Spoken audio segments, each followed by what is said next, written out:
नमस्कार, कांचन किचन रेसिपीमध्ये आपलं सर्वांचं मनापासून स्वागत आहे। आज काय बनवूया? आज आपण मोठ्या रव्याचं म्हणजे ज्याला आपण सांजा म्हणतो त्याचं उपीट बनवूया। आमच्या घरामध्ये खूप आवडतं हे, त्यामुळे मी सारखी बनवते। आता आपण प्रथम रवा भाजून घेऊया।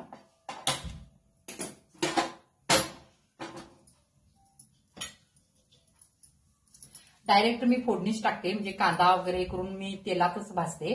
बघा, आता प्रथम तेल घालायचं आहे।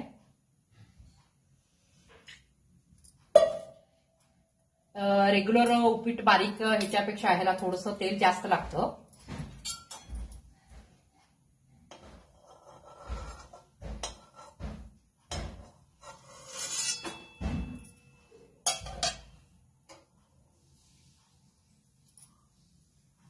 तेल चांगलं गरम झालेलं आहे, त्याच्यामध्ये मोहरी घालायची अर्धा चमचा, जिरे एक अर्धा चमचा घालायचं। आता या ठिकाणी मी बारीक कांदा, टोमॅटो, मिरची, कढीपत्ता घेतलेला आहे। आता कढीपत्ता घालायचा याच्यामध्ये, पुन्हा कांदा घालायचा। कांदा तुम्हाला जेवढा हवा तेवढा घालू शकता, जेवढा कांदा घालू तेवढं छान होतं उपीट। आणि याच्यामध्ये टोमॅटो घालायचा। मी आता याच्यामध्ये थोडा कांदा जास्त आणि टोमॅटो पण जास्त केलेला आहे, कारण मी मसाले पापड सुद्धा याच्याबरोबर करणार आहे। माझ्या मुलांना उपीट बरोबर मसाले पापड पण खूप आवडतं।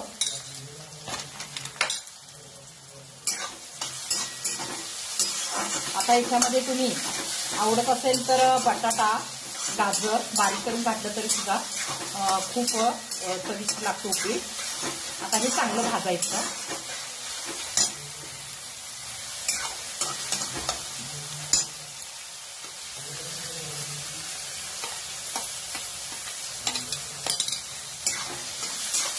हे चांगलं भाजत आल्यानंतरच मगच आपण ह्याच्यामध्ये हा मोठा रवा म्हणजे सांजा घालायचा आहे।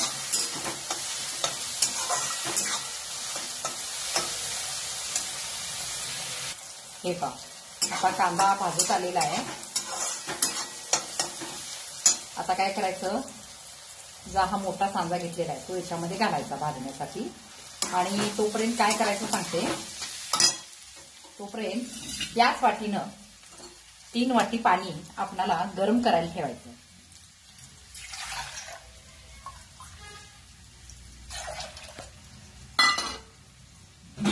त्याला पाणी थोडं जास्त लागतं।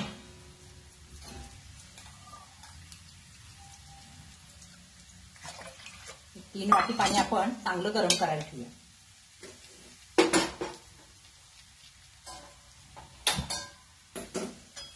आता हा सांजा चांगला भाजून घेऊया। जेवढं तुम्ही चांगलं भाजाल तेवढं उपीट छान होतं।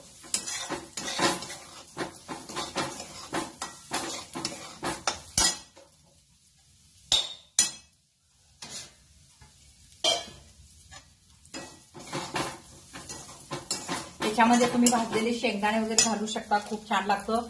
ज्या वेळेला आपण तेलामध्ये जिरे मोहरी वगैरे टाकतो त्याच वेळेला शेंगदाणे त्याच्यामध्ये भाजला तर एकदम खुसखुशीत शेंगदाणे लागतात तेलात तळल्यामुळे। माझ्या मुलांना शेंगदाणे आवडत नाहीये, त्यात म्हणून मी घातलेलं नाहीये।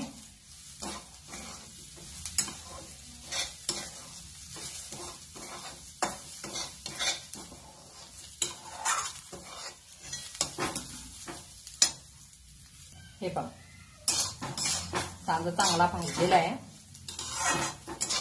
गॅस मोठा ठेवूनच भाजा, म्हणजे चांगलं भाजतो। एकसारखं हलवत राहायचं म्हणजे खाली करपणार नाहीये।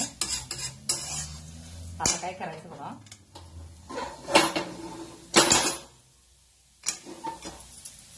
मी कुकरमध्ये शिजवणार आहे, कारण हा सांजा लवकर शिजत नाहीये। त्यामुळे काय करायचं, कुकरमध्ये 3 शिट्या दिल्या की 1 नंबर शिजतो। फक्त कुकरमध्ये भाजता येत नाही म्हणून मी कढईमध्ये भाजलेला आहे व्यवस्थित।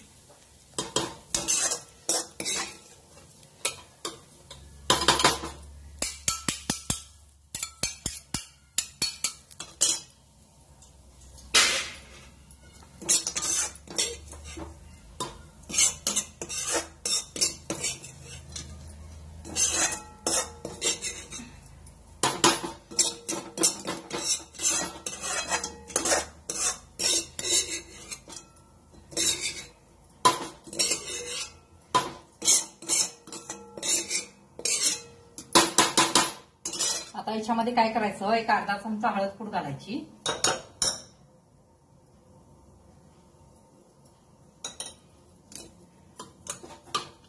आणि याच्यामध्ये जे आपण पाणी गरम करायला ठेवलेलं आहे 3 वाटी, ते चांगलं उकळलेलंच आहे. कधी लक्षात ठेवा, उपीट करताना पाणी उकळून घाला. म्हणजे किंवा चांगलं गरम कडक करून घातला तर 1 नंबर होतो उपीट. आता मी 1 वाटी सांजा घेतला होता, बरोबर 3 वाटी मी पाणी घातलेलं आहे. आता याच्यामध्ये चवीप्रमाणे मीठ घालायचं.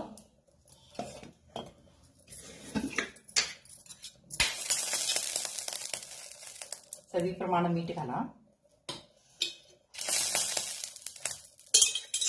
आणि थोडी गोड साखर,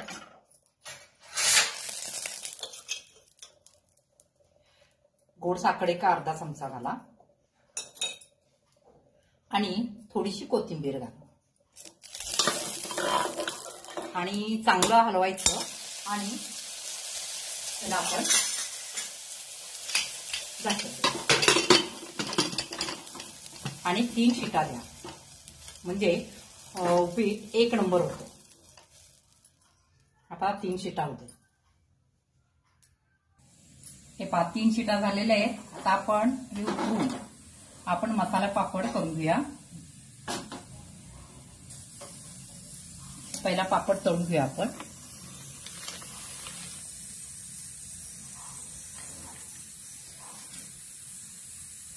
त्या ठिकाणी मी लिज्जत पापड घेतलेला आहे. हे पहा, मोठा आहे. तळल्यानंतर सुद्धा खूप मोठं आणि खुसखुशीत लागतं.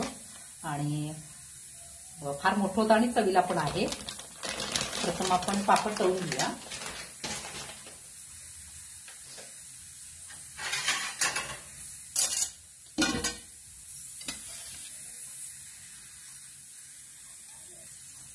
तेल चांगलं गरम झालेलं आहे.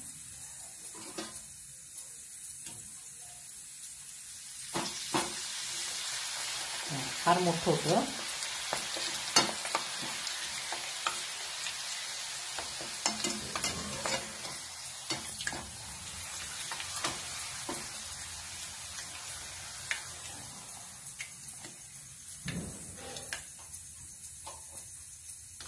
लगेच याला ताटामध्ये घातल्यानंतर ताट करा, नाही तर वाकडच होतं. ताट काढलं. हे पहा, असं लगेच आणखी करून घेते मी.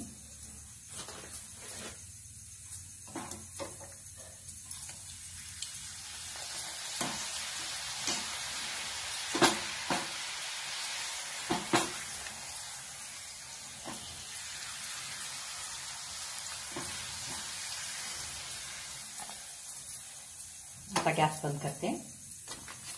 ताटामध्ये घातल्यानंतर लगेच ताट करा.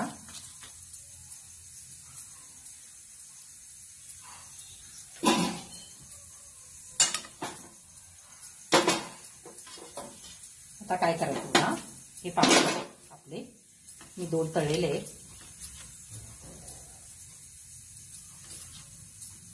हे बघा, आता याच्यावर काय करायचं, प्रथम चाट मसाला याच्यावर घालायचा.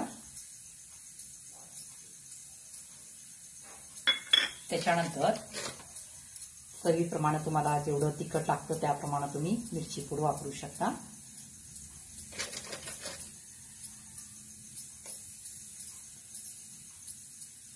त्याच्यानंतर बारीक चिरलेला कांदा घालायचा. एकदम बारीक चिरायचा.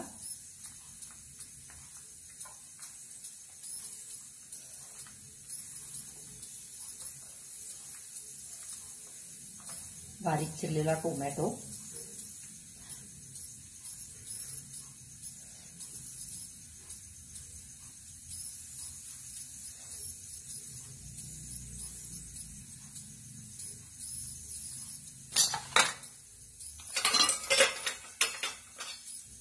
त्याच्यानंतर बारीक चिरलेली कोथिंबीर,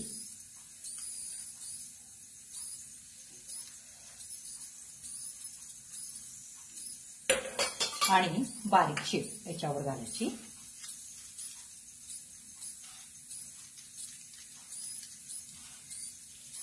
उपीट केलं की मुलांना आमच्या हे मसाले पापड आवडतं. त्यामुळे काय मी उपीट केलं की हे मसाले पापड मी बनवते. आता याच्यावर काय घालायचं बघा, पुन्हा याच्यावर थोडासा चाट मसाला घालायचा आणि पुन्हा याच्यावर मिरची पूड.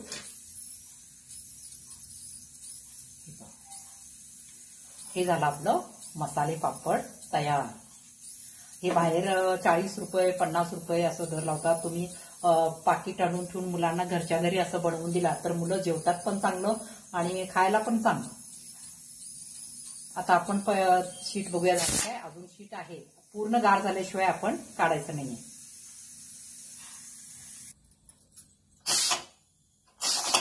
अजून थोडी आहे. एकदम पूर्ण शीट हे झाल्यानंतरच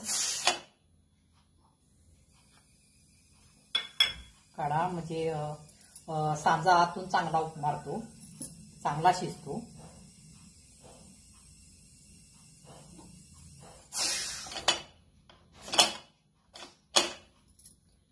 बघूया. हे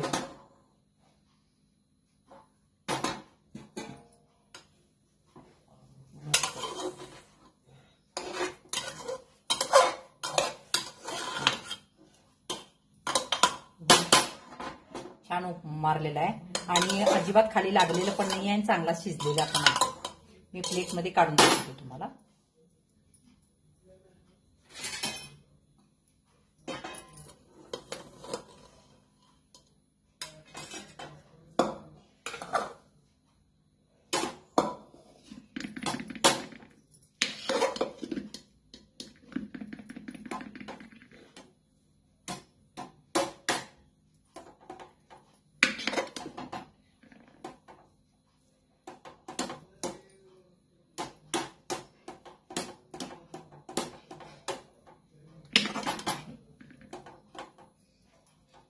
हे आपलं मोठा रवा म्हणजे सांज्याचं उपीट तयार आहे. आता याच्यावर काय करायचं, कोथिंबीर घालायची. याच्यात टाकली तर चालते तुम्ही. पुन्हा याच्यावर शेव घाला. नाही घातलं तर सुद्धा तसंच खाल्लं तर माझ्याकडे आहे म्हणून मी घालते. आणि ह्याच्यावर तुम्ही दही घालून खाल्लात तर एकदम रुचकर लागतं. दही घातल्यानंतर खूप छान लागतो. जर तुम्हाला दही आवडत नसेल तर तुम्ही त्याच्यावर लिंबू सुद्धा घेऊन खाऊ शकता. लिंबू पिळायचं आणि तरी सुद्धा खाऊ शकता. कारण दही आणि लिंबू एकत्र करू नका. एक तर दह्याबरोबर खावा किंवा एक तर लिंबू बरोबर खावा. किंवा कैरी वगैरे असेल तर कैरी बरोबर सुद्धा चालत तर चालतं. माझ्याकडे आता कैरी बाजारात आलेले आहे, मोठे राघू आंबे, म्हणजे ते मी आणलेले आहे, मला फार आवडते. आणि हे आपलं मसाले पापड. हे पापड, हे आपलं मसाले पापड. हे आता दोन्ही नाश्त्यासाठी मी मुलांना देणार आहे. तुम्हाला जर माझी रेसिपी आवडली असेल तर लाईक करा, सबस्क्राईब करा, शेअर करा. धन्यवाद.